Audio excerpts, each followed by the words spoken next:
Okay, we are in session 2 on December 15th, 2015. There's some real great energy running around those numbers, and we are talking about the Your Heart Ventures and the Conscious Entrepreneur Enterprise Program marketing strategy with our guru and coach, Molly Youngblood Geiger.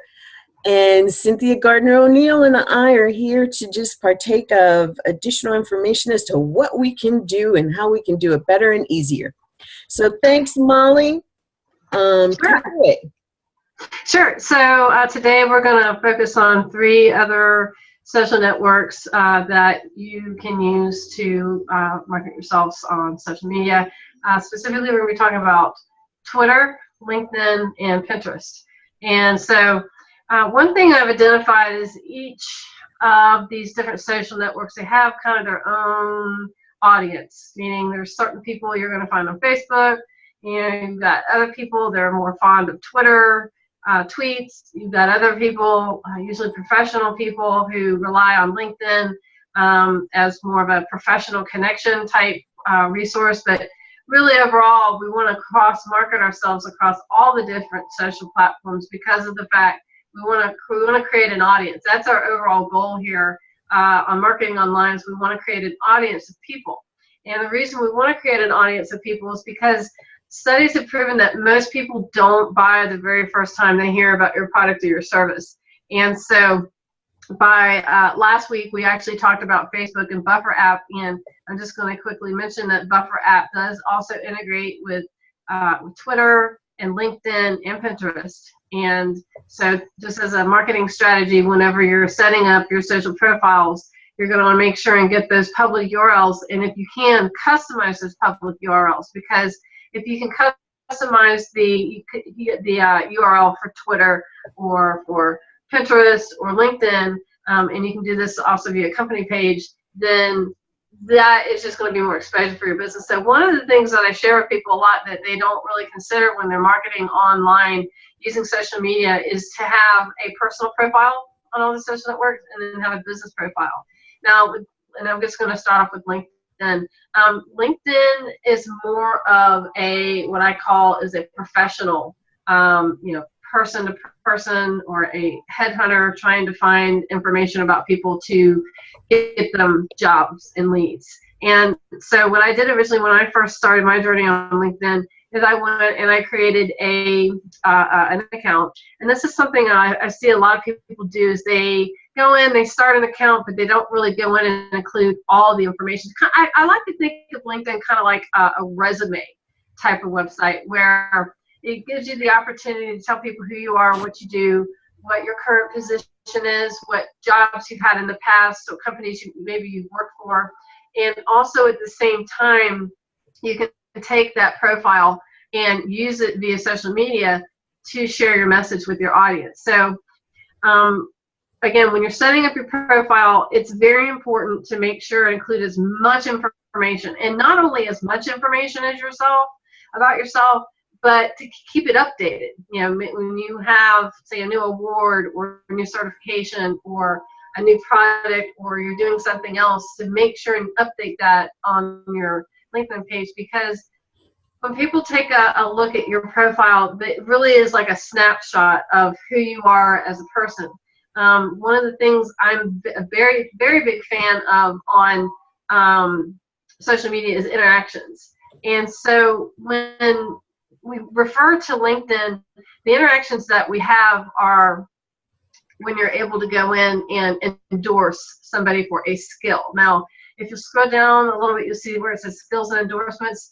This is a section that you actually can set up yourself to go and create the different skills that you may have. And one of the business practices that I do is whenever somebody connects with me on LinkedIn, one of the very first things I do is I go and I endorse them for the top 10 skills there. And there's actually a strategy behind why I only endorse 10 skills, and this is why. Because you want to keep the engagement or interaction with that person consistent, meaning you don't want to go in and, let's say, update all 50 skills at once. So you can, and that's the maximum number of skills that you can set up initially. Now, above and beyond the 50, your audience or the people you connect with on LinkedIn, they can actually add skills. So this is something a lot of people may not be aware of, that once you have topped out your first 50 skills, you can request from your audience, from your network, to go ahead and add a skill. Now, one of the things that I think is very important, and this is going back to the interaction factor, is when somebody, you go and you get connected with somebody, you endorse them for the first 10 skills, then usually what happens, and usually my experience, is that person will go back and they'll endorse me for some skills. And then it's kind of this back and forth, back and forth. And the reason we want to keep it more of a back and forth strategy is the fact that we want to engage with the person. We want them to be aware of, well, I want to interact with you on a regular basis. I don't just want it to be this one time I go in, I endorse you for the 50 skills, and then that's it. Then that relationship has I wouldn't say ended, but the interaction factor has stopped. So going into LinkedIn, there's several different things about LinkedIn that you can use to market yourselves. One is a LinkedIn company page. A lot of people may not be aware of it, but you can actually go and create a company page on LinkedIn. And this goes back to my concept about having a personal profile and having a business profile. So on LinkedIn, the way you create a business profile would be through company page. And on the company page, you're able to go in, and it more is about the business versus, say, your personal profile. So you would want to include maybe a business logo versus a personal picture. You would want to include information about your business, like the year it was established, how many employees you have, if you have employees, what is your mission statement. That's something that's really important to include on your business LinkedIn page or your company page, and make sure and optimize it in terms of sharing regular content. And this goes back into Buffer app. Buffer app, you have the ability to link not only to company pages, but you can actually link to groups. And you're thinking, what are LinkedIn groups? Well, LinkedIn groups are different groups on LinkedIn that you can join. Some are private, some are public, some are by invitation only. But you have the opportunity to join these networking groups. And I usually would recommend, if you're going to, and I do recommend you join at least 5 or 6. I believe you can join up to 50 under the free membership. But if you go above 50, then it's going to require you to get a membership with LinkedIn, which, depending on your mindset and how frequently you think you're going to find customers on LinkedIn, you may decide to upgrade to a professional account. I've been under the assumption that there are more features, obviously, with the paid account versus the unpaid. But for me, as a business owner, most of my clients that I've gotten off of LinkedIn, I'm able to use it with the free version. So just as a tip, try it out, see if you're able to generate some business and revenue from the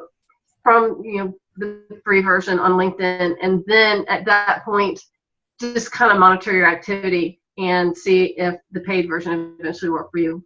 Something else that's important on LinkedIn that a lot of people aren't aware of is they have a blog called Pulse. And Pulse is a way that you can engage yourself on your network with LinkedIn. For me, usually what I do is I will come up with a post regarding whatever subject matter, it's about technology.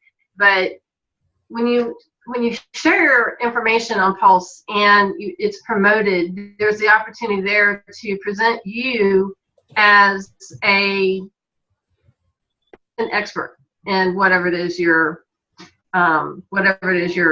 promoting, whether it's an app or service, or maybe you have a product. So what happens is when you publish to Pulse, you become known as an author on LinkedIn. And they actually have a weekly email that goes out to people who are on the Pulse platform, where if they really like your article, they may actually feature this article on this weekly email that goes out. And I remember way back when I first started publishing on Pulse, one of my articles was actually selected. It was a article about a product update with Google, and it's important. You can monitor the traffic. If you go to the section Pulse within your profile, you can actually see all the different articles you've written. You can see how many people liked it, viewed it, shared it. Where do I find that? Right, that would be under interests. If you take your mouse and hover, and there where it says Pulse, right there, and you just click that. This is what is trending right now in terms of what is, I guess, important, or what is trending in terms of what people are posting about. So these are just some of the featured ones that they have put up there. This is different than the weekly newsletter. This is, just something to keep up there. But right in the right-hand corner, if you'll see where it says Publish a Post, that's where you can go and actually write an article. And I tell people to optimize it. Make sure use pictures, use links, use video if you have it. Format your text, meaning you may want to bold the headline, or maybe there's certain subsections of your article that you want to bring attention to, so you're going to want to make sure and use that H1, the H2, bolding, italicized. You want to kind of give your post some personality. You don't just want to go in and put plain text like a tweet. And that's something else. Posts are not limited to characters in terms of, I'm sure there's a limit, but it's something that you have the ability to write paragraph and different subjects within that post, to where you may want to highlight certain sections, and so you would want to bold that, so that somebody who's kind of glancing through your post, they can just quickly pick up, oh, these are the different subjects of the posts. Again, pictures, links, whatever media that you can use to bring attention to it, I definitely recommend. In fact, that's been one of the things I've found, that with social media marketing, it's very important to include some type of media. Personally, I like to use animated GIFs. An animated GIF is a picture, but it's usually like a clip of video that's been changed into a picture. And the reason why I like using animated GIFs is because it catches the user's attention. And studies have proven that even if you use just a plain picture, studies have proven that people tend to gravitate towards that picture.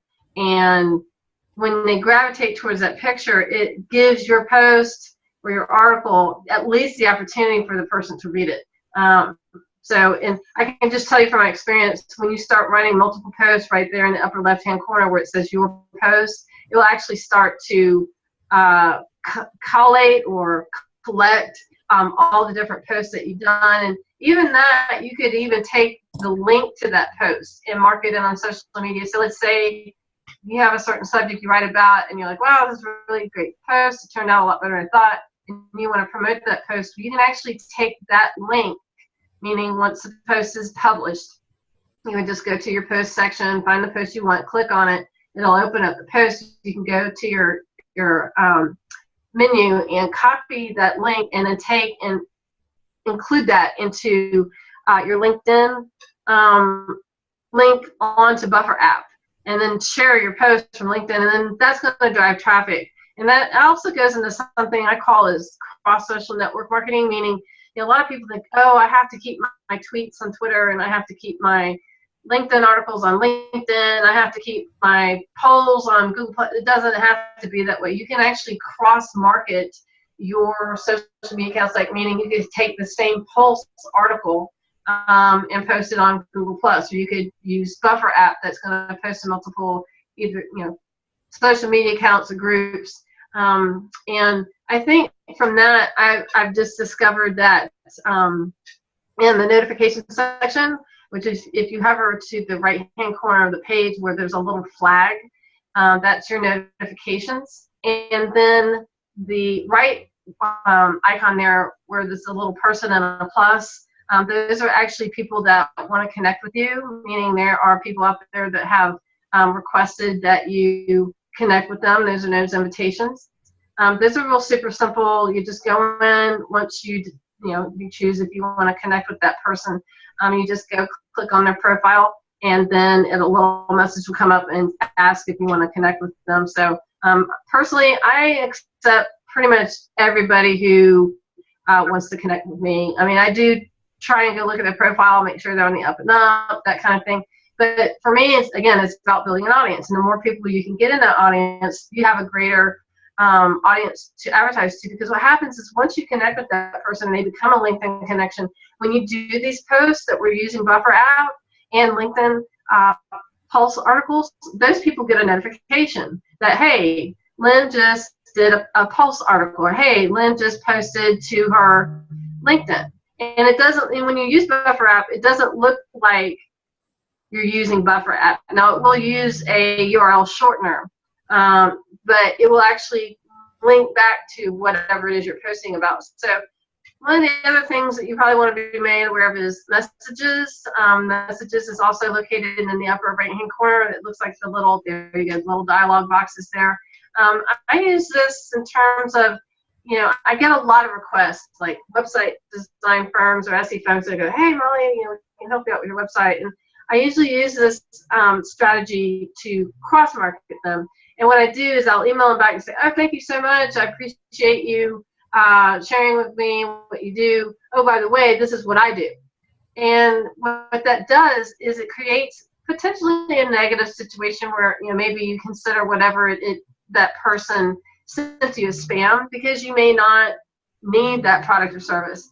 But at the same time, you can take kind of a negative situation and go, well, hey, instead of just deleting this message and just totally closing it out, I could actually use this as an opportunity to market what it is I do. And so usually I'll just send them a quick note back saying, hey, thanks for sending this. I've had several people contact me with whatever service they were doing, and turned out I've actually converted a few. I remember one guy had a financial advisor. He had sent me a message on LinkedIn saying, hey, I can help you with your financial information and produce maximum returns on your investments. And I responded back and I said, well, it sounds interesting, and I usually ask this because I do website work, but I go, do you have a website? And it just so happened in this case he did, and I took a look at it, and I emailed him back or messaged him back on LinkedIn. I said, well, this is a nice website, but it's not optimized for search. And he said, what are you talking about? What version is I want to make it on a client? So I think when you can take interactions like that and turn it into a paying type scenario where maybe potentially something that somebody was trying to sell you, and you turn it around and kind of turn the table on them and say, well, that's nice. I really appreciate you sharing what it is you can sell me. Let me tell you what I can sell you. Let me tell you what I can do to help you or your business out. So that's just a strategy that I've implemented. There's a lot of other things about LinkedIn. Now, we're talking about your profile. Make sure your profile is optimized. Your connections, I usually will go and LinkedIn's kind of funny about connections. It will tell you that you've got 500 plus connections. But in order to actually go and find out, well, what is the actual number of connections I have, you have to go and do a search to find out, okay, I have actually, 4,300 connections. Search where and how. Right, so you're going to want to go to, you'll scroll down just a little bit it'll say sort by. See, now right now you have recent conversations, so it's showing how are you going to display the people you've recently interacted with. But there are different options. If you click the little drop down,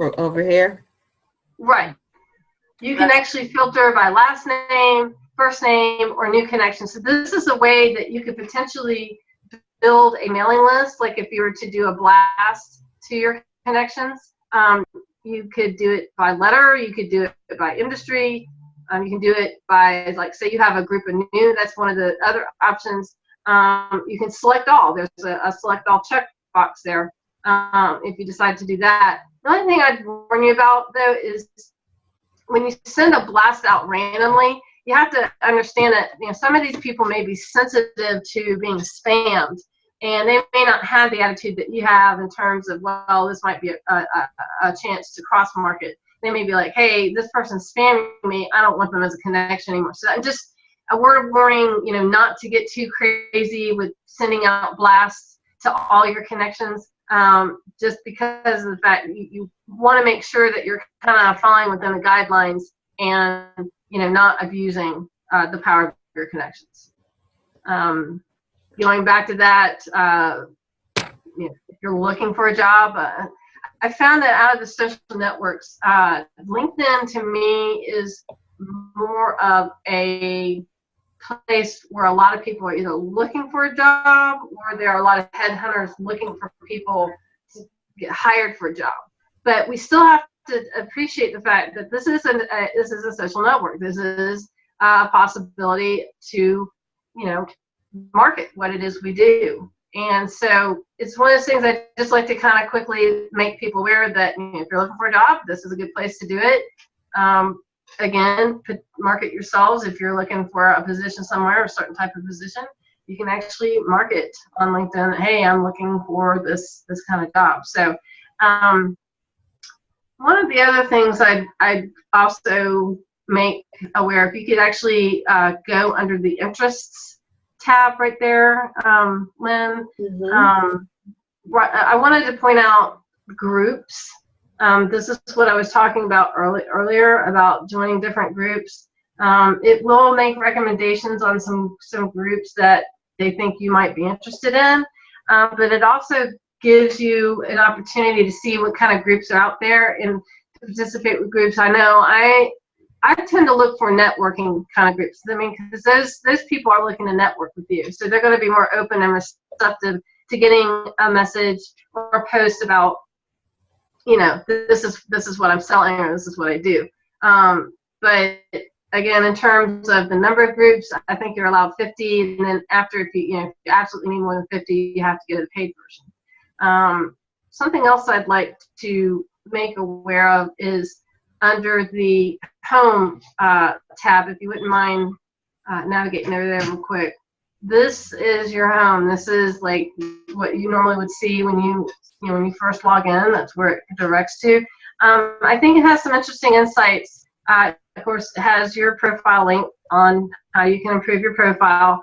It has how many people have viewed your profile in the last 7 days, and I think that's an important thing to know. Is like, you know, are people looking at my profile? I mean, am I sharing enough interesting content to where they're even interested in looking at it? And, you know, like right there, it says 5 views on your update. Make sure to catch the rare full moon. You know, those updates. That's what's happening when we post to our LinkedIn. Is we're sending updates to our account, and so that is something that, you know, I would strongly recommend that you just kind of poke over here, take a quick look and make sure.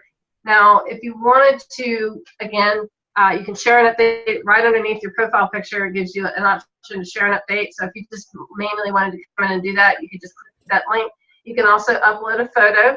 And where I was talking about publishing to Pulse, this is where you would do it from. You would just click publish a post, and then that's where it would take you to the post page that we've already been to, and you could publish a post. And one of the things I really like about LinkedIn is it will share updates with you, meaning let's say somebody in your network, they have a new job, or they have an anniversary, or they've published a post on LinkedIn. It will actually update your feed on so-and-so in your network just published a post, so-and-so in your network just published an update, or so-and-so in your network has a work anniversary. And I think that's important too, because it's not necessarily about how frequently you're posting. It's about making sure you are posting, making sure that people are learning about what you're doing, your behavior, if you will, on LinkedIn. And so, as I've mentioned before, LinkedIn, it's definitely a part of a social network strategy, but I find it tends to be more business-minded type people. You're not looking for people sharing what they did over the weekend. That you don't really see it. Usually you see articles about work or technology or job fairs or things of that nature where it's more of a business to business type interaction. So there you go. I just had a job interview today. That's my whole point. And it's one of those things, and it's more of a business platform. And that kind of lays into the company page, which is why they have a company page, okay, for LinkedIn, because they understand that, well, this is kind of what this platform is for. It's for companies or businesses to market themselves. And so, a company page, I would say it's very similar, like a Facebook fan page. The main difference is it's mainly for companies. And just like we want to get people to our LinkedIn profile page, we also want to get people to our LinkedIn company page. And with Buffer app, you can link your, like I said, your company page, your groups, multiple groups if you're a part of multiple groups. But those are all different strategies that we can implement for LinkedIn and how we can, get you going on LinkedIn. So I'm just quickly gonna stop real quick and see if you guys have any questions. Is there anything specific that you would like to converse about before we move on to the next subject? You had indicated about, and this is for use across platforms, animated GIFs. Where do you find, the animated GIFs that are able to be used for posts, or even the GIF frames to be used that you can put your quotes on and stuff like that?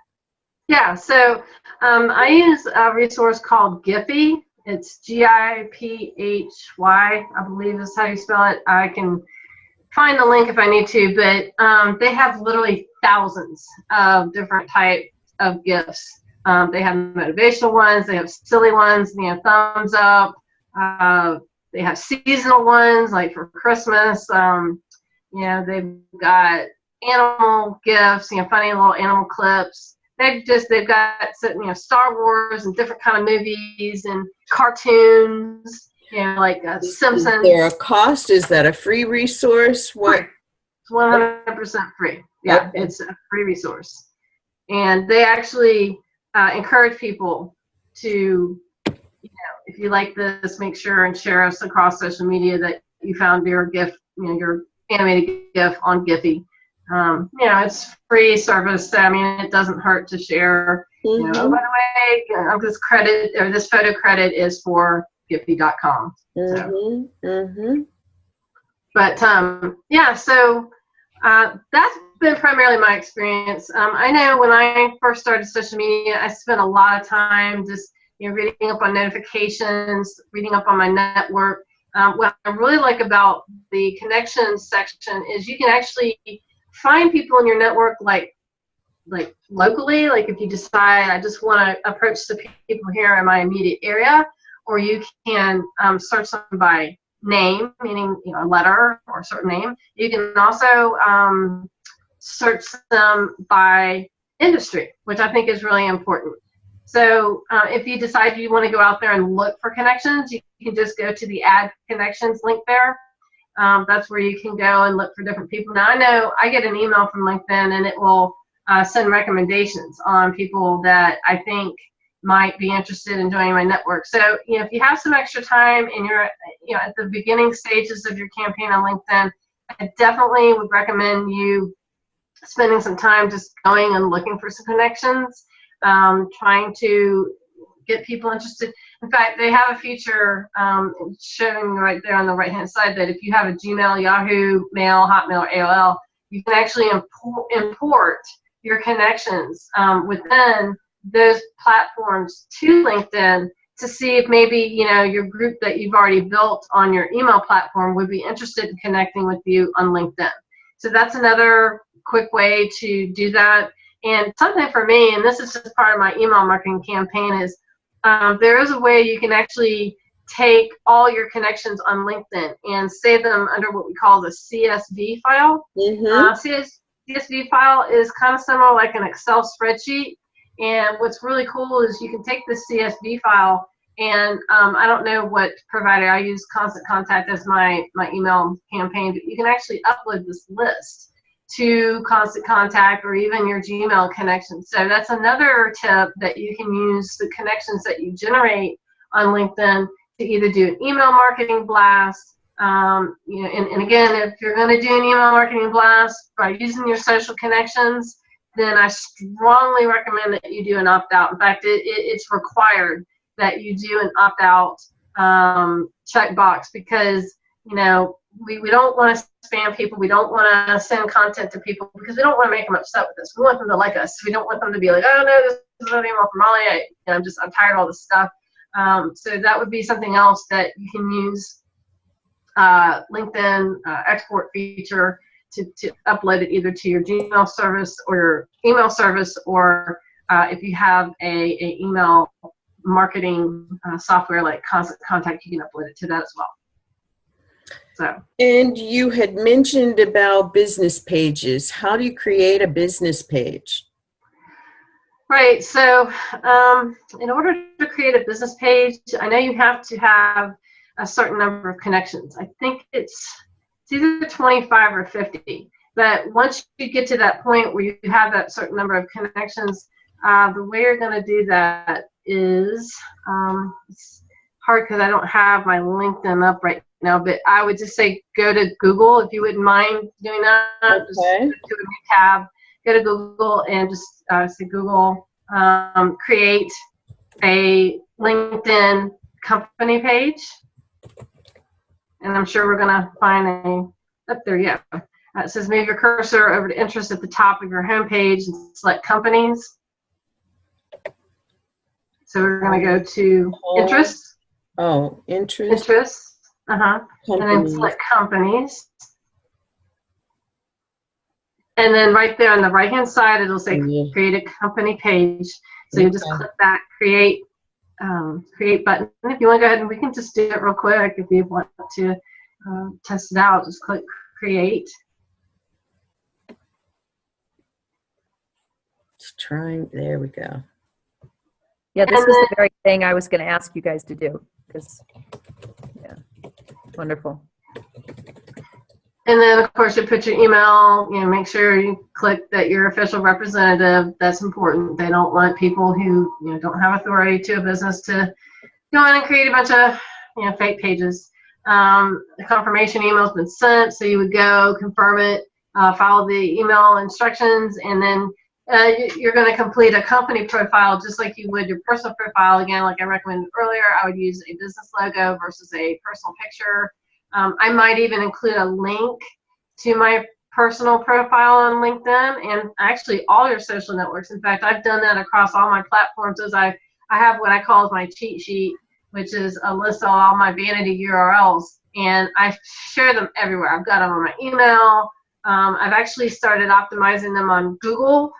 Meaning if somebody goes and they type, and this is a little trick that I tested out that worked out in my favor. I decided one day, I said, well, I've got all these different social networks, and when I go do a Google search, I wonder if they show up. Well, they didn't. And I'm thinking, well, that's not any good. So I said, well, what I'm going to do is I'm going to just take each one of these vanity URLs and type my business name, and then something like, check us out on Twitter, check us out on LinkedIn, and post the social media URL.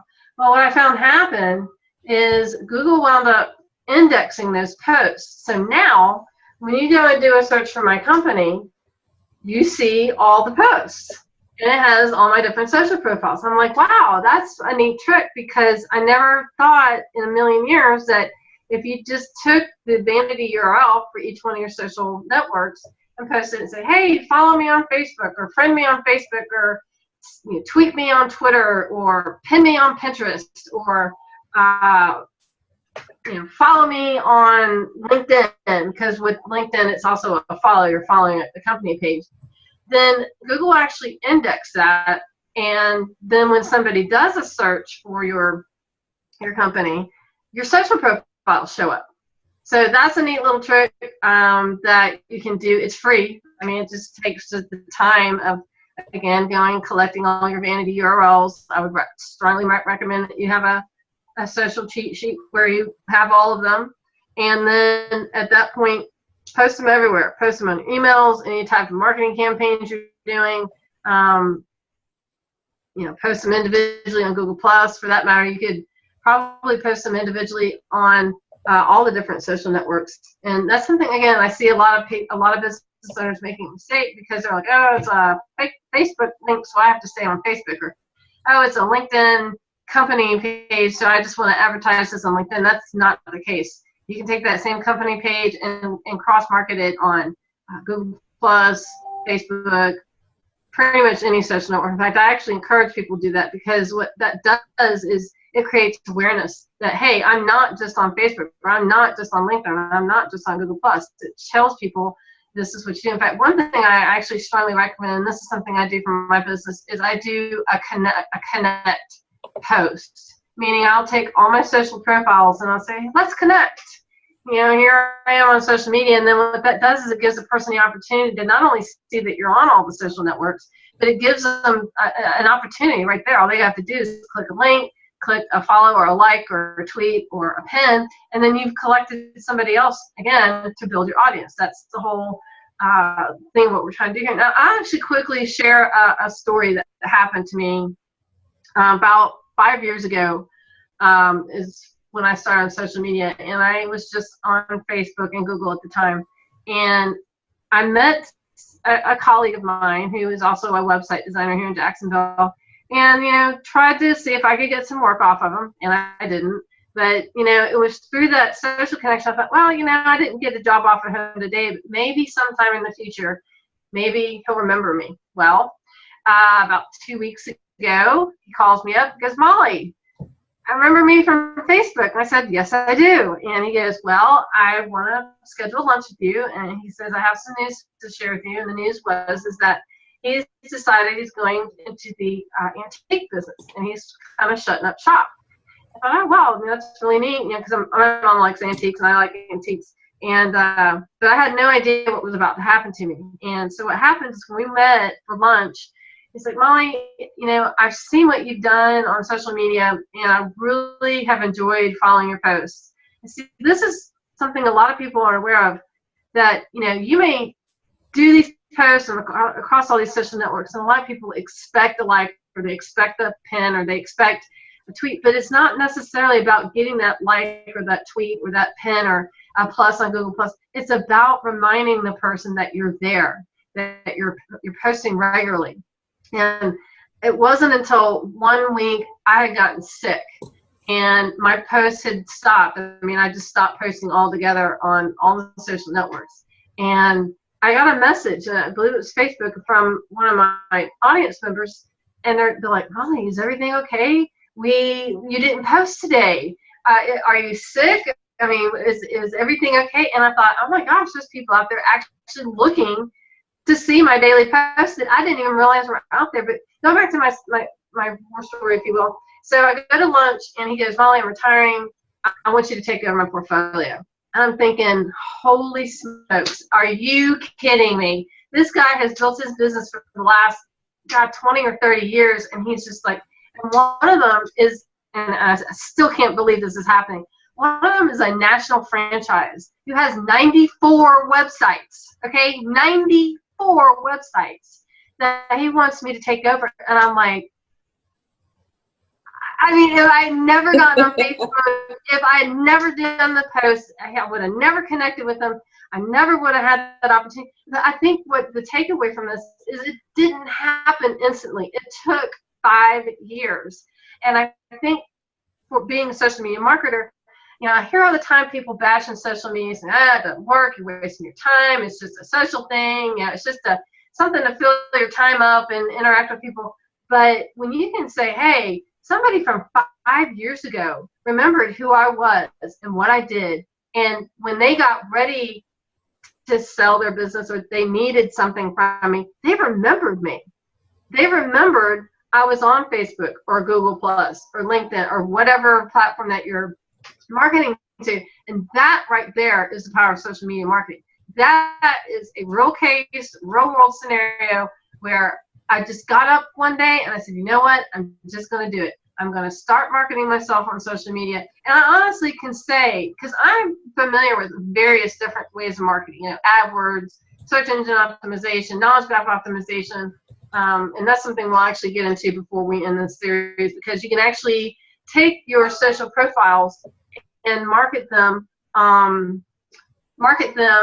to the Knowledge Graph, which is a totally different platform that Google offers. But when you know, hey, I can actually copy this line of code, and it does take a developer to do it, but it's just a line of code, and you literally, all you do is take those vanity URLs, again, the same vanity URLs, and put them on this code and embed it on your website, upload it. Now, it does take time for knowledge graph optimization to occur, because, again, literally billions of websites are being indexed by Google and Bing and Yahoo and that type of thing. But that right there, to me, is an important strategy, is knowledge graph optimization. But before I go into that tangent, I just want to quickly wrap up on LinkedIn. LinkedIn is a great platform. To me, it's more of a business platform, but it's still a way that you can connect with people. It's still a way that you can tell people who you are, what you do. And again, you may not make the sale the first time.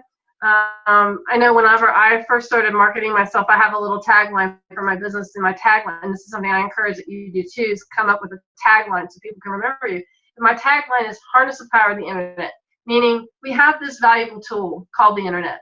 We literally can connect with people around the world, where we didn't have that opportunity 20, 25 years ago before the internet. And now with social media marketing, I've actually seen on the news where there was a lady on Facebook, and there was a picture published of her dog, and her dog had tape wrapped around their mouth and their nose, and it was just a fiasco.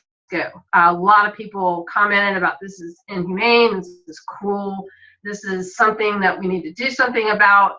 And on the news yesterday, the lady the owner of the dog, actually was in court on animal abuse charges. So I think when you have something like social media, to be that powerful, to take a real world concern, in this case, we're more on the positive side. We're trying to share people who we are and what we do. But when you see that power, that when people collectively get on a social media account and they are able to take a person or a business or an event or something that they may not think is right and cry out in unison, then that right there is very powerful. And that's essentially what we're trying to do with social media marketing. We're trying to share interesting content, and it may not be content that you like. It may be something about sports.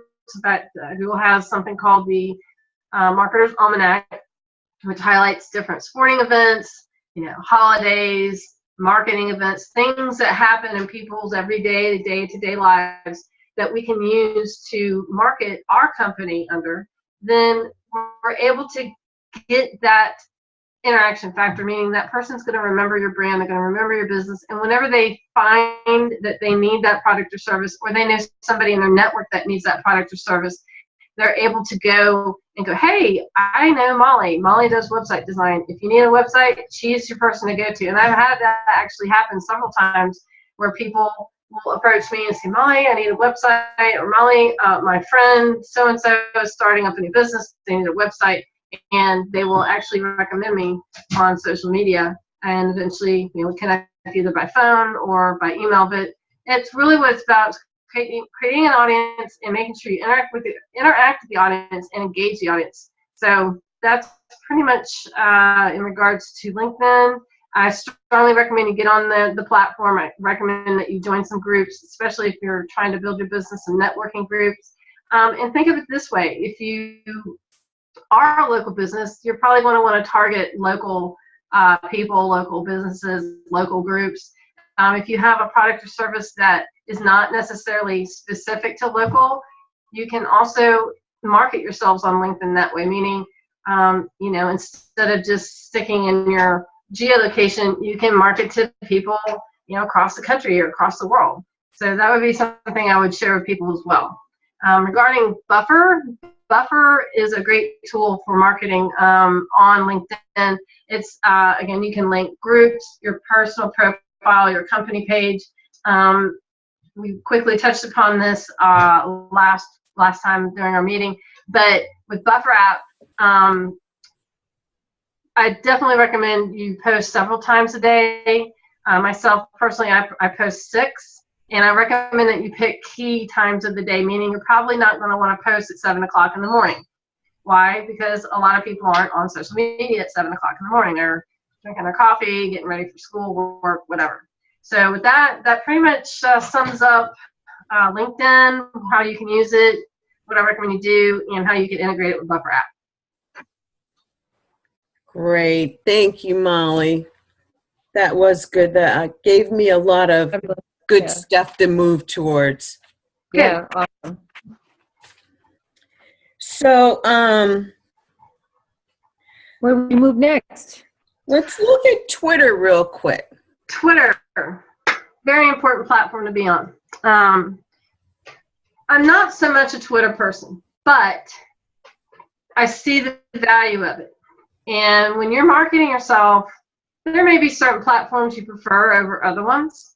But you have to remember your audience is on all the social platforms, including Twitter. And with Twitter, I'm going to say the same thing I said before that I said about Facebook and LinkedIn. You're going to want to have a Twitter personal account and a Twitter business account. Both of those accounts can be uploaded to Buffer app, the paid awesome plan. You can have up to 12. So if you're on 6 social networks and you have 2, a personal and a business, well, there's your 12. So with Twitter, one of the main takeaways is you're limited to 140 characters. So for me, it's more of almost like a texting type of platform. Now, there are something known as Twitter cards. This has to do kind of with search engine optimization.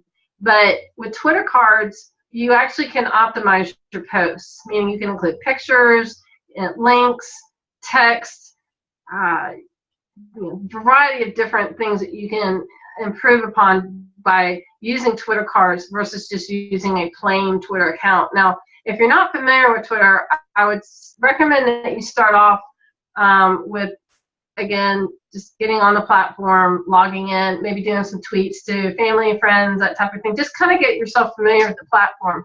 But in terms of marketing on Buffer app, once you have your Twitter personal and company accounts uploaded, you basically market to Twitter the same way you market to the other ones, meaning if you've got a link you're sharing or a video or a picture, or maybe you have an event coming up or a promotion, this is a way to actually do it. And something I've studied is Google actually markets themselves across social media. And I find, wow, this is this huge internet giant who really doesn't need to market themselves on Twitter, but they do. And I think when you see a giant like Google marketing themselves on Twitter, they've got one for their YouTube. They've got Twitter accounts for practically all the different platforms they use. But we'll quickly just go over your profile. Lynn's got hers pulled up. You'll see at the top you have the picture that you can upload. Strongly recommend you upload a picture pertaining to your business. Usually if you can get a graphic designer to design a custom picture, meaning maybe it could have your website URL, it could have a list of the different services or what your intent is to promote yourself and your business. So if you're a graphic designer, you certainly could design one yourself, or if you don't have a graphic designer in your network, you certainly could find one to get a custom Twitter profile picture. The thing that I really like about Twitter is kind of like what Lynn's showing right now. There'll be a rare full moon this Christmas. What about 2015 has been typical or rare? And you see this really nice picture. That's going back to what I was talking about on Facebook. We want to engage our customers, and we want to use pictures, videos, GIFs, whatever we can use to get their attention. And so this is the tweet. Now, what happens with the Buffer app is when a Buffer app posts to your social guidelines, this is where it's going to post to. It's going to post to your public feed where pretty much everybody can see it. Now, again, going back to engagement, same concept on LinkedIn and Facebook. We want to engage with our customers on Twitter.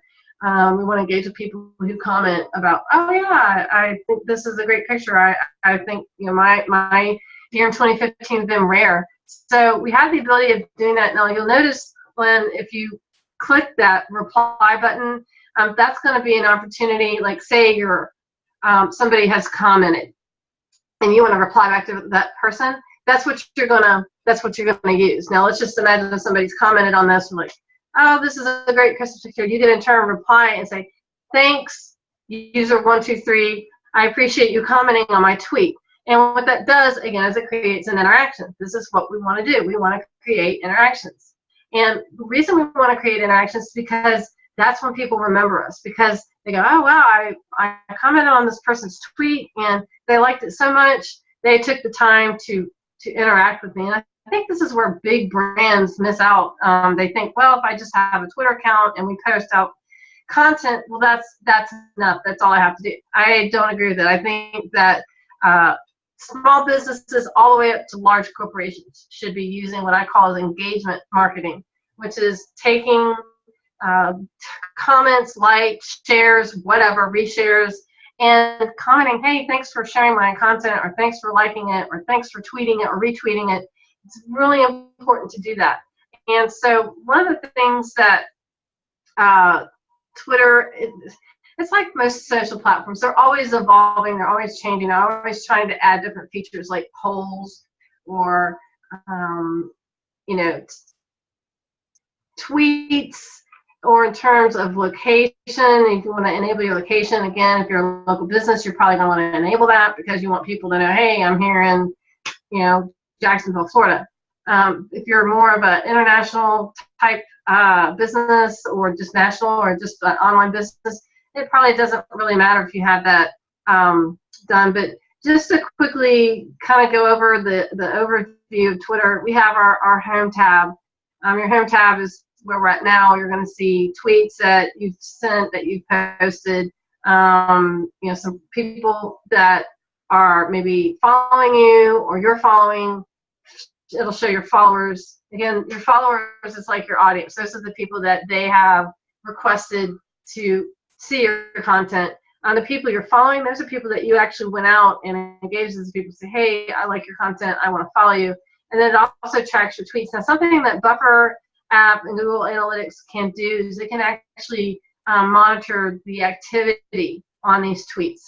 And that's something we want to pay attention to, because we want to monitor what works and what doesn't work. Well, I found through my experience what worked for me was using pictures and video and animated GIFs. That may not be the case with you. It may be an ebook, or maybe a link to your website that is going to engage that person. So from there, we see there's a video being shared. So it's something about videos that Google Brand Labs has actually estimated that by the year 2017 that video marketing across social media is going to increase by 74%. And to me, that's a pretty big number, that, you know, within just a year or so, you know, video marketing is going to go up that much. Well, I think the reason that is because it's just logic. You know, it's a lot easier for people to click a play button and sit and watch something versus, you know, sitting and reading through a bunch of text. So something else I want to bring to your attention is the moments. Lynn, if you could click on the moments, if you have certain interactions, certain things that are happening on Twitter, maybe you got pushing a campaign, you've got certain tweets, but the moments are different hot trending topics. They've got several different subcategories. You'll see they have today, which is what's selected. They've got news, sports, entertainment, fun.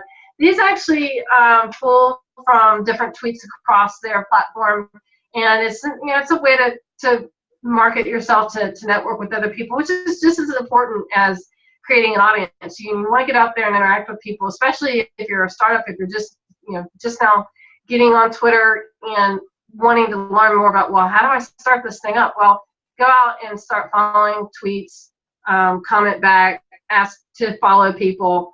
Those are a few strategies that you can use. Now, something else we want to make sure and not gloss over is notifications. And notifications is again, a notification that some type of event or something has happened on your Twitter account. Now you'll see on Lynn's that she's got several different things going. She's got somebody retweeted her tweet. Looks like she's gotten some new followers. It looks like somebody liked one of her tweets. Looked like somebody else followed her. So these are all just kind of notifications on what's going on. Typically, notifications are going to be people just within your network on Twitter. So if it's somebody you're not following, you're not going to see their information unless you go and actively search for it. Another feature on mentions, notifications. Mentions is on the side there. There you go. Perfect. A mention is when somebody has gone out and included your Twitter handle across social media. And this is very important because, you know, when somebody takes the time to share your Twitter handle, it basically means they've acknowledged you, your business, your person, who you are, what you're doing. And I see, you know, several different posts where people have included Lynn's Twitter handle in there. So that's just something, again, to just kind of monitor, to watch. You actually, again, have the opportunity to reply if you're just now starting off and you really are at, you know, the level 1 and getting started. You know, I would encourage, yes, you know, reply to it. Thanks for mentioning me. That's something I used to do all the time when I first started on social media is, you know, just mention me. You know, that's something that we want to acknowledge that person that, you know, hey, I appreciate you taking the time to mention me. You can retweet it. If you want to retweet it, the next icon over, where you see the 2 little arrows, that's where you can retweet this tweet. So meaning you actually take this tweet and just post it to your feed so that people can see, hey, somebody mentioned me, I'm retweeting this. Again, the Buffer app, once you have it installed as a Chrome extension, if the little 3rd icon over, the little, where it has looks like a little hamburger stack, that's your Buffer app extension. And this extension shows up across all your social media profiles. So let's just say you want to quickly share this to Buffer app. You just click that little that one right there, and it'll actually add that to your Buffer. Meaning, again, cross-networking on multiple platforms. You can just say, hey, my buddy Patty mentioned me on Twitter, and I just want to share with my audience about her doing this. And it will take, you know, whatever social media accounts, like let's say you have Google Plus and Pinterest and all these other things set, it will take that tweet and it will market them on all of your social platforms. Again, going back to cross-marketing yourself on social media. So final and last, if you could go back, or after you get done doing your thing, go back to your Twitter.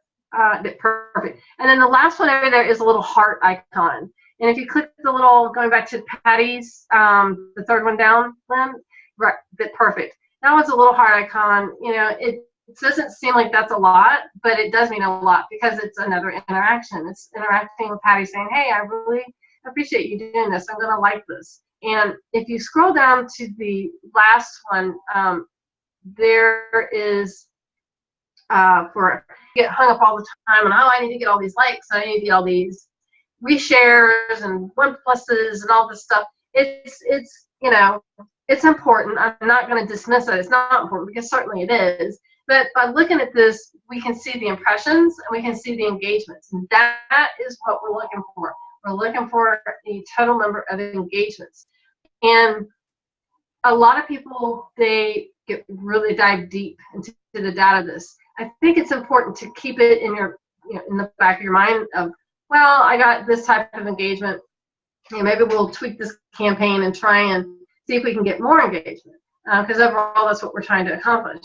But don't let the data drown you in terms of, oh, if I don't do this, if I don't get 100. I remember eons ago when I first on Facebook, they used to actually sell followers or sell likes on Facebook. And that's actually a practice that is frowned upon now because we want to make sure that the people across our social networks are authentic, meaning they are actually a real person that we connected with, or they connected with us, and it's not some bot or some type of spamming campaign where you're going out and you're just clicking and liking and doing everything. You want to make sure that those accounts, the interactions, engagements are legitimate. Because just as of recent, and this has been a very sore point for a long time, a lot of people have totally dismissed the fact that, you know, does social media even impact search engine optimization? And for the longest time, people said no. No, doesn't impact it at all. You're just socializing for the point of socializing. Now, Lynn, if you could, any of those posts there's a little, looks like 3 little dots. If you could click on that, that's actually more information. If you wanted to say share a direct message with Judy, or you want to copy the link to the tweet or embed the tweet, like say you have a website and maybe you have a page totally dedicated to tweets. Well, then you could actually take and embed this tweet onto your website. Now, I am aware of the fact that there are widgets, especially if you're using WordPress or even an HTML website, where you can just copy and paste the code, and it will actually display all your tweets or all of your Facebook posts, that type of thing. Yeah, I think as a business owner, it's an important consideration. It just depends on how much you want to display your social media. I think for a new business entrepreneur, very important to embed your tweets. In fact, I remember at one point when I first started using social media, I did that. I had a Twitter page on my website. I had a Facebook page on my website. I had a LinkedIn page on my website, because pretty much all of these things can be embedded. A lot of people are like, really? You can embed your tweets or your Facebook posts? And actually, people don't even really realize this, but you can embed your account onto your website. And that's going a little above and beyond. We're going into more developer stuff right now, so I'm going to just stop right there. But anyways, in terms of Twitter, it's something, it's important. You need to use it. Your audience is there. Going back to Buffer app, you can easily integrate Twitter on Buffer app. I think one of the important things to remember is just make sure the content you're sharing is genuine. Make sure it's interesting. And again, going back to what content you're sharing, you may share milestones, projects, promotions, campaigns. You know, it depends on where you're looking for your target audience. And this is something I tell people a lot. Any business, I don't care who you are, what you do, what you want to do before you even start a social media marketing campaign is you want to identify, who are we trying to reach?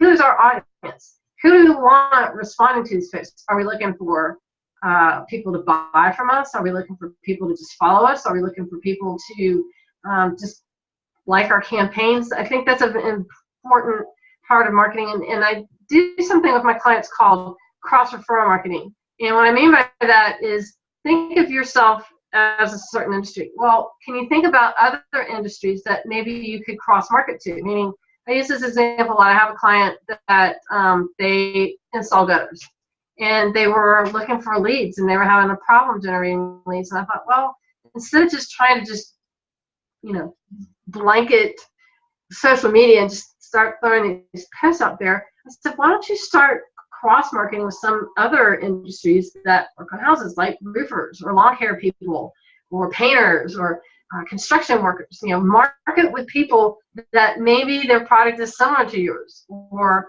maybe it's in a similar market or a similar field in terms of what it is you're trying to sell. Because I see this a lot, you know, people, especially startups, they don't have a lot of resources, so they have to get very creative when they start marketing themselves online. And this is something I tell a lot of people. Keep it interesting. Make sure the title, like the title of a post, is catchy. You know, I tend to use play on words or, you know, TikTok, time is running out. Just, you know, real catchy things that you think are going to catch the person's attention. And I'll tell you why, because, and I use this analogy a lot with website design, but it really is true for social media marketing as well, that with social media marketing, you have 3 seconds to catch the user's attention. You've got to understand, there are millions of tweets going out, millions of posts going out on Facebook and Pinterest and LinkedIn. I mean, probably actually billions. And when you have that type of competition, whatever you're posting, it better be interesting and it better catch their attention, because if it doesn't, there's just too many more interactions that can happen. So before I start rambling on some more, I want to also point out messages. If you could tend to, yeah, there you go, perfect. So messages, you can send a direct message to your network. You can enable notifications for messages, meaning if you want people to have the opportunity I would allow that, to send you messages. Messages actually can be another way of marketing yourself, just like I was pointing out on LinkedIn with your connections. When you collect a group of people on LinkedIn and you say, hey, this group might be interested in a message from me, let's just go ahead and try it. Just click on new message, Lynn, and let's just kind of take it for a test drive. Just so, right there at the upper, actually, if you go back, there you go, click that, and just click messages again, and then click right there, new message, the little blue button, perfect. And so you'll see right here that you not only have the opportunity to message one person, you can actually message several people. So you might even, if you get the time to actually come up with a different, I wouldn't say circle, but determine, well, would this person be interested in purchasing my product, or would this person be interested in just seeing what I'm up to? Or something I have used as a business strategy is in terms of holiday marketing, I pretty much always send out a tweet or an email or a Facebook post or whatever, especially Thanksgiving, Christmas time, Valentine's Day, St. Patrick's Day, pretty much any holiday that comes my way, I'm sending out a message thanking my network. Because really, when you think about it, your network, your audience, those are the people who are your supporters. Those are the people who like what you're doing. Those are the people who they are going to reshare who you are and what you do. And that essentially, when you create that network, when you create that audience, you have a free sales team of people going out when they see a need for it and sharing information about your company, about your brand, about your product, service, whatever it is you're trying to get accomplished. So, I guess I'd just quickly interject. So are you saying that you can create categories?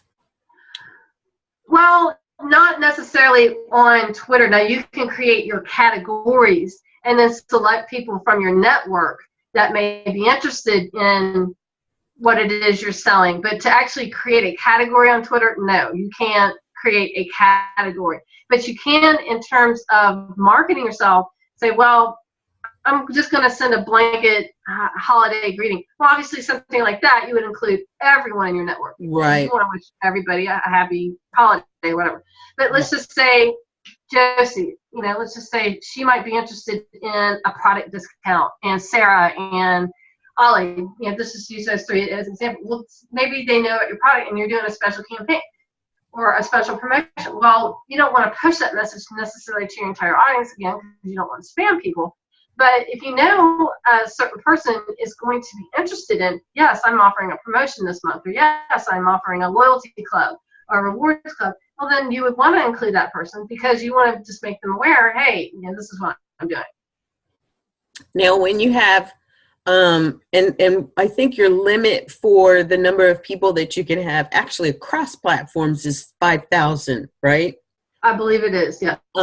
So you're looking at a list of 5,000 and you want to send something out that's targeted like what you're saying. That sounds like it's pretty cumbersome type of thing to do.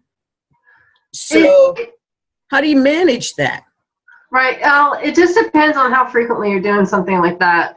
I would say for a startup, that's something you would want to do quite frequently. When I first started on social media, I pretty much spent most of my day marketing myself on social media. But what I found is that once you get to a certain point where your audience knows about you, they share your information with their network, and you just get to a point where you're just like, I can't spend my entire day marketing to all these people and coming up with these specific campaigns. But when you're a new business and you've got more time than you have resources, well, then you're going to have that time to come up with lists, if you are categories, and go, okay, we're having a special promotion. I think this group of people would be interested in it. Yeah, you're kind of in a position of you need to do that. in order Yes. to be most effective. Exactly. Mhm. Yes. Mm-hmm. So, but if you want to close it out, I'll just try to see. Okay. Do you guys have any specific questions about Twitter that you have for me, or just in general? Something else I would bring to your attention is the search feature, which is right there, the little dialog box where it says search. Up on the header. There you go. Perfect. Mm-hmm. Yeah. So say you're looking for a certain person, maybe again, that might be interested in what you're doing. So you would say, I'm going to go in here and do a look for, in this one example, Cynthia. So you can actually click the little search bar there, and it will pull up the profiles of people with that name, and you found Cynthia. So you can see that she's got different posts. I see one from Virginia. I see where Virginia showed a video. So it's one of those things that across different photos, videos, different accounts, you have more options. You might want to click the more options real quick, just to see right there. There you go, perfect. So you can see tweets, accounts, photos, videos, news from everyone or people who are just following you. It gives you the ability to save the search and then embed the search. Again, that goes into kind of developer mode.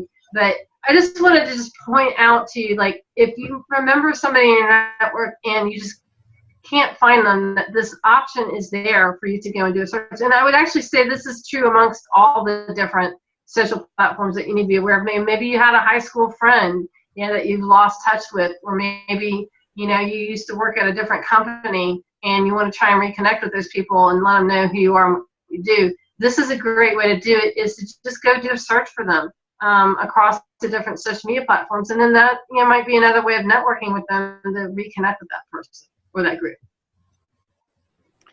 Beautiful. Right. And you can see that Cynthia Gardner O'Neill didn't come up because I need to, I turned my social into, I'm branding myself, my name, Cynthia Gardner O'Neill, and I've been able to update and change those in other places, but I have an old account, which is under like Cindy O'Neill from way back when Twitter was just beginning. And I do have Loving Conscious in there. So my question through all the stuff that you've been doing is, even in Twitter, do we have our name brand, Cynthia Gardner O'Neill, and our business brand? Because I'm definitely switching my business around, because it used to be, the Center for Loving Consciousness, so I have Loving Consciousness for a lot of my stuff, but I really want to get my Heartmonics branded. Yes, so what I would do in that instance, first and foremost, if you think you may have some old accounts, would be to identify what those accounts are across all your social media platforms, because we definitely want to put our best foot forward, and we don't want somebody to go do a search and say, maybe find that old profile that's old and not optimized, it doesn't have any current information on it. So I would actually take from that is, if you're aware of some older accounts, to identify what those accounts are. And then once you have your brand new business Twitter account or your brand new personal account, I would actually go back to those old profiles and tell people that you've already connected with, hey, this is something old, but I'm doing something new. And then share the link to your new business profile, or share the link to your new personal profile, because you've still taken the time to develop that group. And it may be an old profile, but there's still people, they were obviously interested in connecting with you at some point. And just because it's an older profile that maybe you haven't done anything on it recently, or you just kind of forgot about it, you can go back. In fact, I have an older business. It's called Web Store Advantage. It's an e-commerce platform where it's, if you need a shopping cart for your website, and I did it totally separate, but I still go back to that profile and I see, wow, I still have activity on this. I still have people wanting to friend me, or they commenting, or whatever, and I take that profile. I don't get rid of it. Don't do that, because you've already taken the time to develop it and to get connections on it. But I would say use it. Definitely use it to market to them, the people on that old profile. Hey, I'm doing something new. You should check me out over here.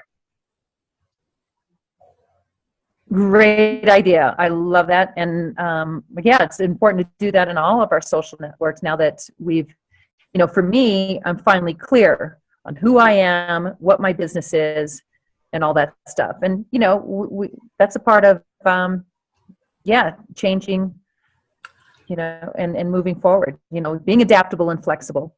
And great idea. I have a question. Okay. This, as I am looking at it, is obvious that I rebranded it with P3 Academy, but this is my personal profile. Now, I have a LinkedIn profile that is Lynn underscore P3 Ace. Yes. And yeah, this is wild. I could not brand this with my picture or a banner at the time I was doing it. I don't know what I was doing wrong, but it wasn't happening, which is why it's still showing the egg and no banner. Right. So what I would probably do in that instance is I would go to my settings, which if you look right there where it says following, your profile picture would be something to do. But you can, usually the way I update that is I would update the actual picture. I know in times past you could just actually click the picture and it would give you the option of going in. See, this is just displaying it. Try going in under your settings, under your profile picture, up in the upper right hand corner. Perfect. And then we're going to go to our settings. And then it connected. I mean, I obviously did something right in connecting the two, but because see, it's connected to my personal profile. So tell me what I'm doing wrong here. Well, without doing a little bit of further research, I know it has to do with your settings. So we would have to determine in terms of, maybe it's under your Twitter data right there at the bottom, but it would definitely have to do with your settings. Okay, it's asking for your password. I don't know if you want to do this. I don't remember it. Well, then the first thing I would do is I would reset my password on your account. But a lot of times when we have issues like this where we can't update a tagline or a picture or a background image, it has to do with your settings. Okay. I can play in here and see if I can find it, but that's good to know. Yeah, I would reset your password on here so that way you can at least get in here. And then at that point, you can try and, maybe you can remember what it was that you did. But yep, that was it. Okay, so evidently you have it. You did remember it. So I would go under account, which is the very first option there. Mm-hmm. Click that.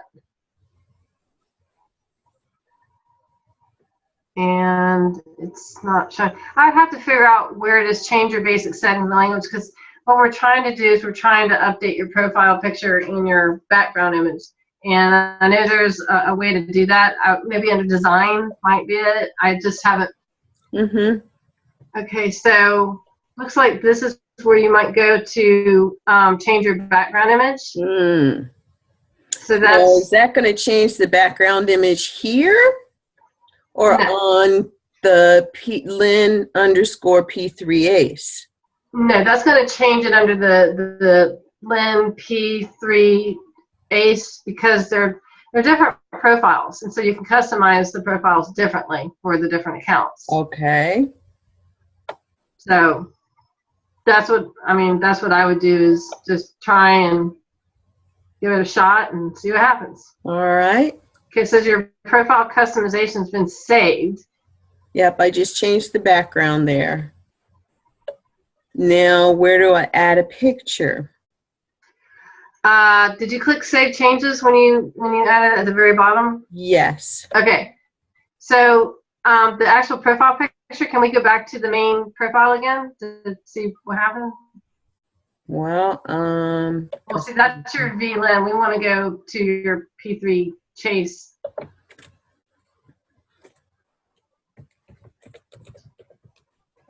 There it is.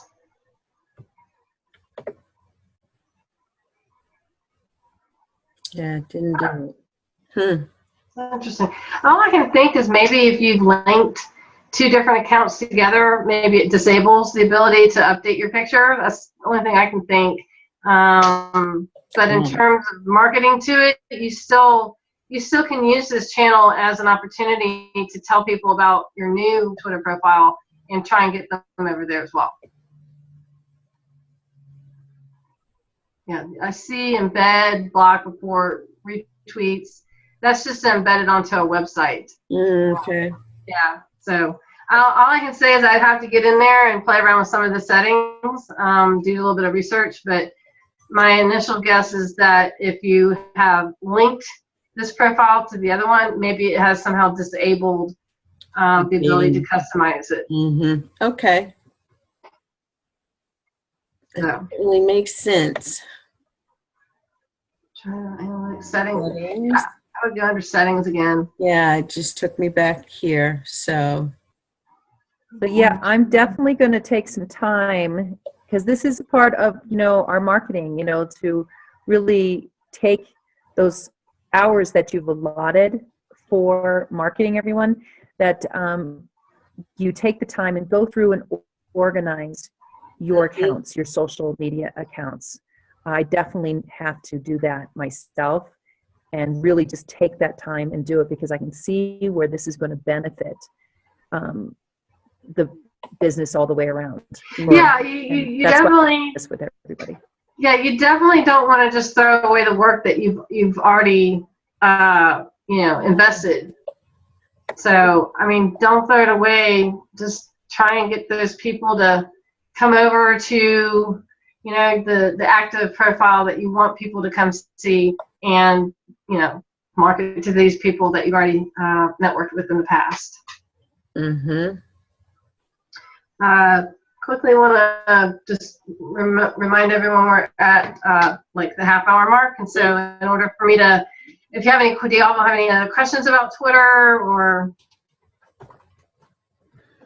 I'm good. Let's keep going. Yeah, so we're moving into Pinterest now? Yes. Mm-hmm. Pinterest, when Pinterest first came out, I to be honest, I didn't really like it. I was like, what in the world? I said, this is just a collection of pictures. But as I got on Pinterest, I realized, again, it's a social network. It's something to be reckoned with. And I changed my mind about my initial observation of Pinterest in terms of, well, actually Pinterest can be used to market, because on Pinterest we can create boards, and the different boards that we can create on Pinterest can actually be marketing campaigns, meaning if you have a certain product or a certain service or a certain hobby or a certain interest, or you have maybe a loyalty club, you can create boards on Pinterest. You can have unlimited boards on Pinterest. And from a marketing perspective, that was something I thought, that's actually really smart. And going back to visual stimulation and using pictures, especially if you're a product-based business, Pinterest is a great platform to display your products. Even above and beyond that, from a business perspective, you can actually use Pinterest for testimonials. And you're thinking, how can I use Pinterest for testimonials? And here's how. You could have a customer, and let's just say they message you, and they're like, I really like this coffee that you sell. And like, really great, would you be willing to do a testimonial for me across my social media platforms? And I get this a lot of people like, really, you think I want to take the time to ask somebody to do a testimonial? And the answer is yes, because testimonials and reviews actually help, what I call is create a trust and authority. Meaning when you have people out there publicly recommending a business, and in this particular example, let's just say it's a Christmas blend of coffee that this person likes. Well, you could take a picture of that product, of that Christmas blend coffee, and just take the text, you know, testimonial or comment, and copy it and put it underneath that. Or if you're a graphic designer, you can maybe even take that and overlay it onto the picture of the product so that people can see there's information about a real actual customer interaction that happened. And again, it's going back to interaction engagement. And just to quickly kind of go over what Lynn has pulled up, she's got her main profile up. You see it's got her name, her location, it's got her website, it's got her Facebook and Twitter accounts on there. Something very important that she's done is she tells people who she is, what she's doing, what is the purpose of this board. And just like with all the other social profiles, you're going to want to make sure that you have as much information as possible. And this is something else that I see a lot of businesses making a mistake, is consistency. Now, one thing I will give Lynn credit for is her profile picture that she's used across all of her social profiles that she set up are all the same picture. That is super important, because we want to make sure when we create that brand awareness about our brand that it's the same. Same goes for the other social networks in terms of, we want a personal Pinterest profile and we want a business Pinterest profile, because we want to let people know, well, we're a person, but we're also a brand. We're also a company. And so in terms of having a Pinterest board for your website, for your business, we want to make sure and have it. In fact, Pinterest actually has a specific account that is applicable. It's called Pinterest for Business. And instead of it being just a regular personal profile, it is a kind of like a company page, if you will, or a Facebook page, but it's for Pinterest. And the way we can use Pinterest to market ourselves is visually, meaning take pictures of your product or your logo. That's something I see a lot of businesses not doing, is not pushing their logo. And I find that interesting because of the fact that that's really how people learn your brand. I mean, think about Coca-Cola. And when you see that Coca-Cola truck or that Coca-Cola logo on a can or a bottle, instant recognition of, well, this is Coca-Cola. You know, I love this drink. Well, we want to do the same thing for your business. We want to create that brand recognition. And so the way we do this is, again, sharing interesting content. Now, Pinterest can be added to Buffer app, but it's a little bit different than the other social profiles. And here's why. Because when you want to post a pin to your Pinterest account, it's going to ask you what category, what board do you want to post this to. So when you're posting to social media, and this is something I've found a lot, that I've gotten a lot of issues in terms of the size of the picture that's being shared, because we want to make sure and use a picture that is going to get shared. We don't want to post something so big that we go to the effort of creating the post and Buffer app, and then we go back and we look at our Buffer app and it says, oh, error, you know, file size was too big. And so what I recommend people do in terms of using pictures is to use, there's several different types of files. There's JPEGs, there's GIFs, there's bitmap, there's different types of graphic formats that we can use. I'm always going to recommend that you use something known as a PNG file. And the reason I recommend that is because it is the smallest file size that you can use for a picture. For instance, kilobytes. This is a measurement of information on a file. And so if we use a picture that's 4 kilobytes versus a picture that's 400 kilobytes, well, there's a good possibility that picture that's 400 kilobytes is not going to go through, and you're going to get an error message. And that actually is one reason why Google redid their logo. That was actually the main reason why they did it, is they took what we call in graphic design as a serif type of font, which has, you know, hooks and things and little things sticking out, to what we call as a sans serif type of font, which is just a real clean, straight looking kind of font. And just for people out there watching, if you ever have a chance to decide, well, am I going to use a serif versus a sans serif, you're going to want to make sure and use a stands for, because when we post things visually, we want to make it easy for that person to digest it. We want something that's eye-catching and colorful and maybe related to the content that we're sharing. And so, again, going back to some strategies that we can implement on Pinterest, you work in quarters. You could do different boards on different quarterly activities. Maybe you have a certain product or product line you're trying to share, like purses, or maybe you have a certain service. Well, when we think about the different services or products that a business owner promotes, we actually could create boards for every single one of those products and services. And the reason why we want to do that is because we categorize it. When we take the time to categorize what it is we're selling, whether it's a product or service or ebook or whatever it is, it's going to make it really easy for that person who's on your Pinterest to go, oh, she sells coffee. Bam, I'm going to go to her coffee board. Oh, she sells swimwear. Okay, I'm going to go look at swimwear.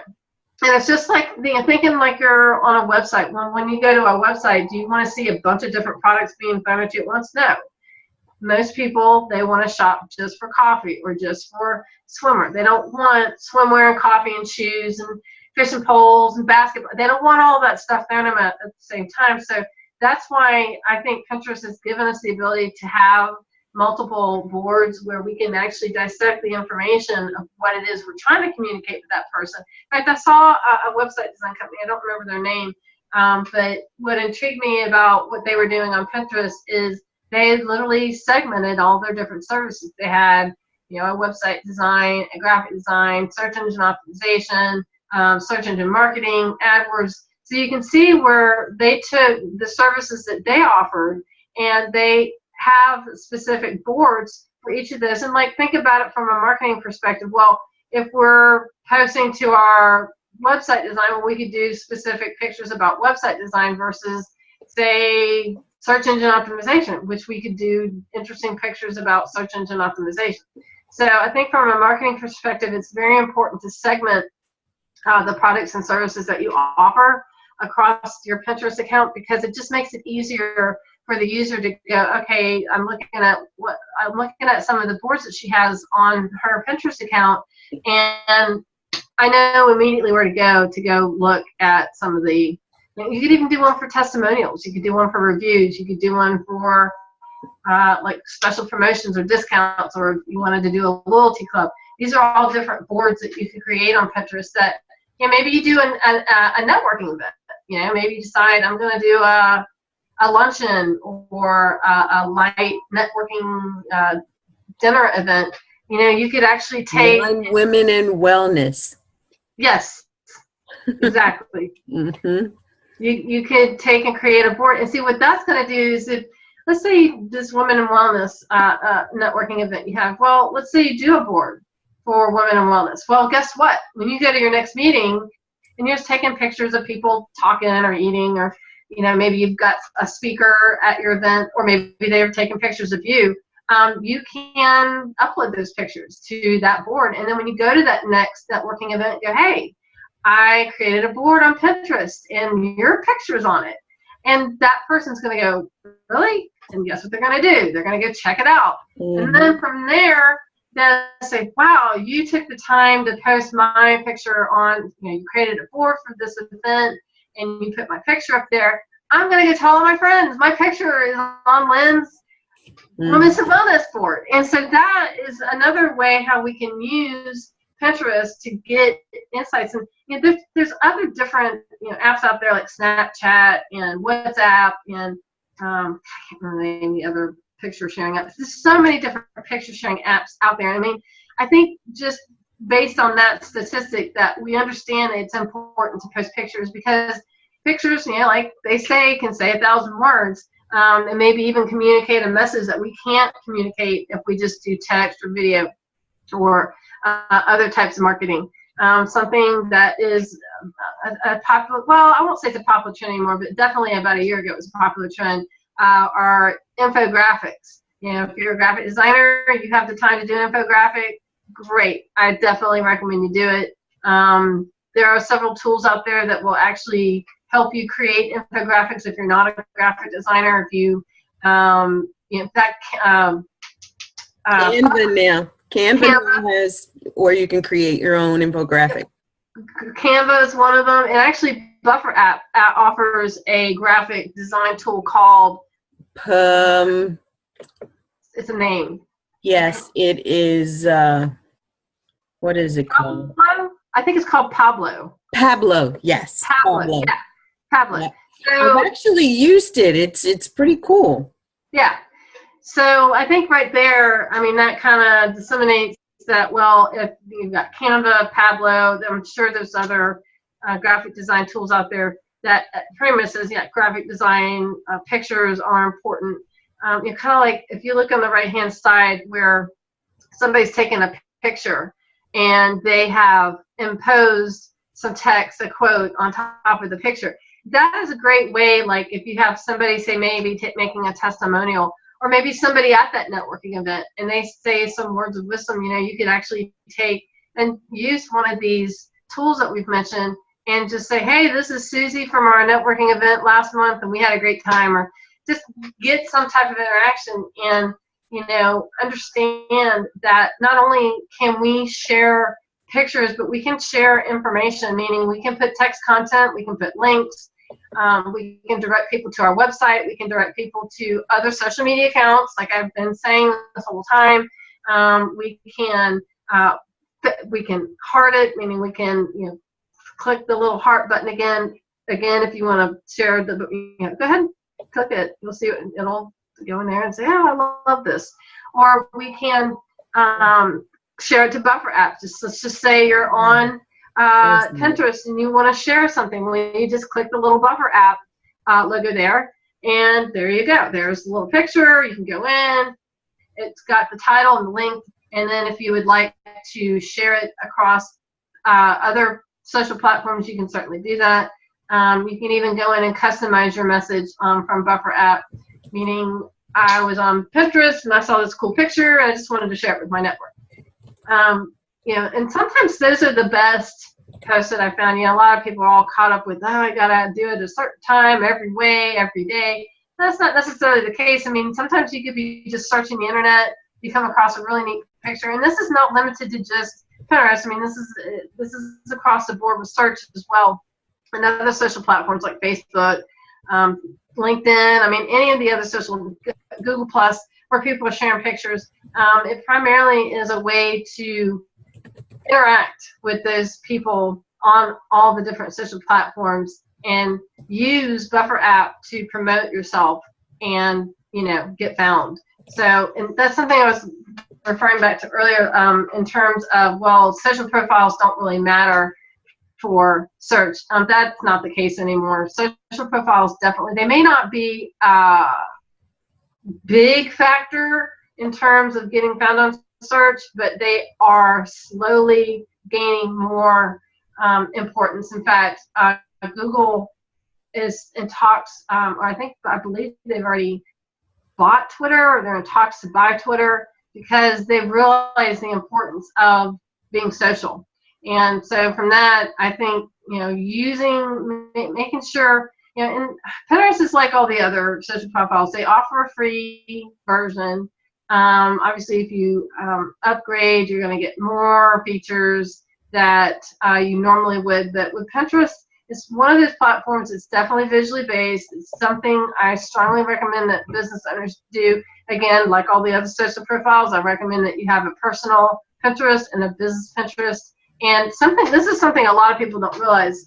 Going back to search engine optimization, and this goes for Twitter, Facebook, and Pinterest. They are the only three social media accounts that do this. But with Facebook, we have something called Open Graph metadata tags. And what that does is it actually takes your information from Facebook, meaning your pictures, URLs, location. I'm not going to go over all of them. There's a bunch of them. But we actually can use this metadata to tell the search engines, hey, I'm on Facebook. And then we have something in Twitter called Twitter cards. And same thing, you know, location, description, title, maybe you want to share information about pictures. we take this Twitter, it's called Twitter Cards, and we take this metadata, we put it on your website, and then the search engine wants, hey, this business is on Facebook, it's on Twitter. With Pinterest, they have something similar to what Facebook and Twitter are doing, but it's more like a verification instead of metadata coding, meaning instead of configuring the metadata for a profile picture or a profile link or a handle or some information about that Twitter or that Facebook account, in Pinterest we have something called a verification. And a verification, all it really is it's acknowledging that your business is present on that social profile. Now, a lot of the search engines also have what we call our search engine verifications. And what that means basically is we've taken the time to optimize our Google. It's really just for Google and Bing, where you go in, you sign up for either Search Console or Bing Webmasters, you tell them information about your website, and then the way I do it is via a metadata tag, because for me it's just easier to go in and copy and paste it and then upload it and then verify it. Other people, they may not be like, well, I'm not a developer, I'm really not sure about doing that. So they have other ways you can do it. I think you can do it by email, meaning they send out an email and you can verify it that way. But with Pinterest, it's more of a verification, meaning it's a little snippet of code that once you're verified, you just go in, you copy the code, you drop it before the ending head tag, and then your account, and I would do this again for both your professional, your personal and your business accounts, to get those Pinterest verifications in there. And the reason why you want to do this for both is because you want to tell the search engine, this is not only for me as a person, but I'm representing myself as being affiliated as this business. And so when you optimize a search engine for both your personal and your business profiles on Facebook, Twitter, and Pinterest, then it's going to tell that search engine when somebody, let's say they do a search for your name or they do a search for your business name, well, there's a good chance that your social profiles are going to come up when somebody does a search. And again, going back to what I did with Google+, remember, Google+ is a Google social platform. They're going to give preferential treatment to posts that are done on Google+. And so if we go in, we take our Pinterest profiles, our personal and our business profiles, we just go, hey, check out my personal Pinterest account. Here's the link. And again, going into customizing, you can customize your Pinterest link just like you can. I think with Pinterest, I think you have to have liked a certain number of boards before you're able to customize it. But once you get to that metric and you've met that requirement, absolutely go and customize your Pinterest URL. Make sure it's on your cheat sheet. And then that way, when you're posting to social media, LinkedIn, in fact, I've actually done posts, like I mentioned earlier, let's connect, and just put all those public URLs in one spot. Make it easy for people to find you. And that is one of the key takeaways that I think businesses need to be concerned with on social media, is you need to make it easy for people to know, I'm not just on Facebook, I'm not just on Twitter, I'm not just on LinkedIn, I'm not just on Pinterest, I'm on all these profiles. I have all these personal and business profiles set up for a reason, because I want to connect with you. I want to engage with you. I want to advertise who I am and what I do. And when you make it easy for people to engage with you, to like, to follow, to pin, tweet, whatever, that is when you're going to start seeing your audience grow. And growing your audience is probably one of the most important takeaways from social media marketing, because when you develop that audience, they're going to look to you for advice. They're going to look to you for your promotions. They're going to look to find out information about what your business is doing, what you're selling, what services you provide. And then from there, when you start engaging with those people and they in turn mention your brand to, say, a friend or family member, or maybe there just might be some random person out there looking for a website designer. They're looking for what your business provides, whatever service or product that might be. They're going to publicly recommend, hey, you should go check out so-and-so. They're on social media. Here's their website. I've even had a few times where people have sent me messages saying, hey, I saw somebody on my network, they need a website, and I told them about you. So I think that's the overall goal we're trying to accomplish here, is to let people know who you are, what you're doing, and market yourselves across these different social platforms, because without telling people who you are and what you do, they're not going to find out about you. And that to me is the key takeaway with social media marketing, is to tell people what you're doing, how you're doing it. We want to be your friend. We want you in our network. We want you to know about who we are. And social media makes it super easy for businesses to do that. And, you know, with that being said, it's one of those things that Pinterest is a great platform, again, for infographics, tips, tricks, promotions, testimonials, reviews. You know, even something as simple as going in and, say, taking pictures of all the different products, or, you know, if you're having a special promotion, or if you're having a networking event, and sharing those pictures on Pinterest, that's going to create interest. So when you create interest, you create engagement. When you create engagement, then you create an audience. And when you create an audience, that's our overall goal with social media marketing. And I just quickly want to ask you guys, do you have any specific questions? We didn't even get into the analytics or the ads. If you just real quickly navigate over to the upper left-hand corner near the Well, I'd like to spend some time in that, so maybe we can address that in the next session. But okay. And I did have a question for you that I think is probably more appropriate for this amount of time that we have left.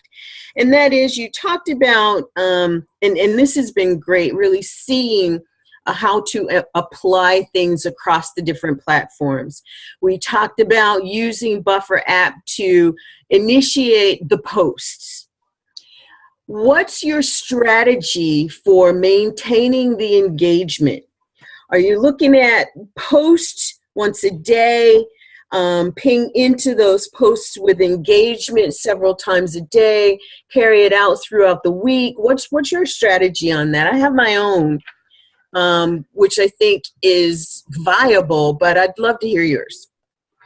Yeah, so the way I engage with my audience is I pretty much go in every day, and I allot X number of minutes for each social network account. And the reason I do X number of minutes is because there's only so much time during the day. And I've had people ask me a lot, they're like, how do you do all this stuff and you know, manage social media? And the way I manage social media is I do what I can.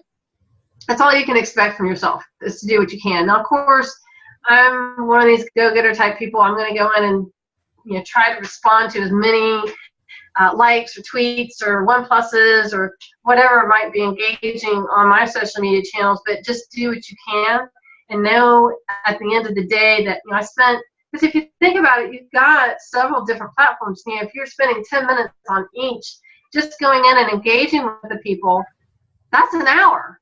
That's an hour time out of your day that you've gone in and, you know, you say, thanks for liking my Facebook thing, or thanks for, you know, one plussing me on Google Plus, or thanks for pinning my Pinterest board, or, you know, the different things. So I go in and I do what I can. And I may not get to all of the likes or the tweets or the Google Plus, or I may not get to them, but I know at the end of the day, I did my best to interact with my audience. And if I did, and I look at it like this, there's always tomorrow. I think a lot of times with social media engagement, people think, oh, somebody just liked me, I gotta go like them right back right this second. That's not necessarily the case. I use a strategy that, you know, somebody may like something on my Facebook, and I might be out of town that week, or I might be at a seminar. I may not be able to go in and check every day. And so I may wait till Saturday to go in. And you know what that does? It creates a memory. Oh, I forgot that I liked Molly's picture. And from that, it's kind of like the same methodology as on LinkedIn, where, you know, I go in and I endorse the first 10 skills, and then I wait for them to come back and go flip, flop, and try and create a engagement with that person. And it doesn't necessarily mean you have to stop what you're doing every second of the day, being on social media, trying to, you know, like or comment or thanks for resharing. It's not necessarily about that. It's about eventually interacting with that person. I think that's where a lot of people get all kind of like stressed out about social media marketing and think, oh, I got to go in every day and I've got to interact with every single person that said something or did something or had some type of action. And that's not necessarily the case, because if you do that, I mean, certainly you can probably start doing that at the beginning of your campaign, because you have a lot of time. You may not have a lot of audience members, but as and this is something I've experienced as my network has grown. I mean, I have thousands, if not hundreds of thousands of people following me. In fact, my Google Plus profile page has like over 8 million views. I'm like, how in the world did I get 8 million views to my profile? And it's through engagement. That's exactly what it is. It's through going in and engaging with that person. Engagement marketing, I would even call it that, because it's really above and beyond social media marketing. Social media marketing is more about sharing content, sharing information, sharing tips and tricks. But engagement marketing is really a whole other strategy, because you have to figure out, well, do I want this person to be an immediate connection, or do I want to prolong this and make it more of a relationship? So that would be something else for consideration, that you need to make sure and use engagement marketing alongside your social media marketing campaign to make sure that you basically make people feel appreciated, you make them feel wanted, you make them feel liked, you make them feel important. And I think that across all the social media platforms is our overall goal. We want to make people who follow us on social media feel important. And so you're using your notifications in order to be efficient about what it is that you're responding to? Absolutely. That's okay. What I use across all my different platforms, LinkedIn, Facebook, Google+. I always go check my notifications. And, you know, it's one of those things that a lot of people think, notifications, that's not too important. I need to get out there and do a bunch of posts. No, your notifications are just as important as your posts, as the content that you're sharing. And then last question is, how does that impact others who may be posting valuable stuff that if you're just focused on your notifications, you won't even see?